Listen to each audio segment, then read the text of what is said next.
కాకినాడ జిల్లా పిఠాపురంలో ఫ్లెక్సీ కలకలం రేగింది. పిలిస్తే పలికేవాడు స్థానికుడికే తన ఓటు అంటూ బ్యానర్లు ఏర్పాటు చేశారు.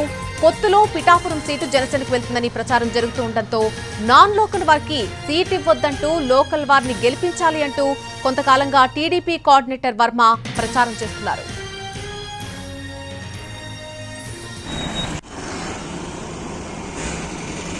కాకినాడ జిల్లా పిఠాపురంలో ఫ్లెక్సీ వార్ కలకలం రేపుతోంది. ప్రస్తుతం పిలిస్తే పలికేవాడు స్థానికుడికే తన ఓటు అంటూ బ్యానర్లు ఏర్పాటు చేయడం జరిగింది. అక్కడ పొత్తులో పిఠాపురం సీట్ అయితే జనసేనకు వెళ్తుందని ప్రచారం జరుగుతూ ఉండడంతో నాన్ లోకల్ వారికి సీటు ఇవ్వొద్దు అంటూ అలాగే లోకల్ వారిని గెలిపించాలి అంటూ కూడా కొంతకాలంగా టీడీపీ కోఆర్డినేటర్ వర్మ ప్రచారం చేస్తూ వస్తున్నారు.